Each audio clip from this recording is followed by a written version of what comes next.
Hi guys, good morning, જય શ્રી કૃષ્ણ. આજે થોડું લેટ થઈ ગયું વ્લોગમાં અને રેડી થઈને નીકળી ગઈ હતી નેલ આર્ટના ક્લાસે જવા માટે. અને નેલ આર્ટના ક્લાસમાં આજે સવારના 10 વાગ્યાથી સાંજના 4 વાગ્યા સુધી અમે ત્યાં જ હતા, કેમ કે અમારે આજે 3 આર્ટ કમ્પ્લીટ કરવાના હતા એટલે.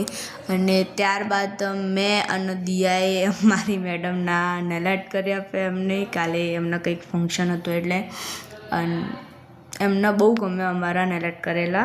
અને થોડી પછી સાંજની બેન્ચ સ્ટાર્ટ થઈ ગઈ હતી એટલે સાંજના બધા જે સ્ટુડન્ટ હોય એ આવવા લાગ્યા અને એ બી સાથે સાથે અમારી સાથે પ્રેક્ટિસ કરતા હતા. અને ઘરે આવ્યા બાદ દાદી કે મને પણ કરી આપ, તો એને પણ નેલ આર્ટ કરી આપ્યા.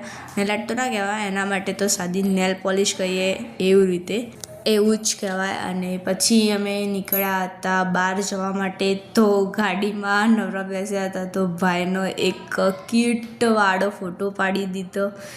ત્યારબાદ આ નાની નાની ફુલકીને એટલે મીન્સ ક્યુટ બચ્ચુડીને રમાડવા પહોંચી ગયા હતા. અને આને જોઈને હું પણ ખુશ થઈ ગઈ અને એને થોડી વાર રમાડી લીધી. અને ત્યારબાદ ઘરે આવી ગયા. અને ઘરે આવ્યા બાદ આજે થોડું કામ હતું તો થાક્યા હતા, તો અહીં મારા વ્લોગનો એન્ડ કરું. બાય ગાઈઝ, જય દ્વારકાધીશ.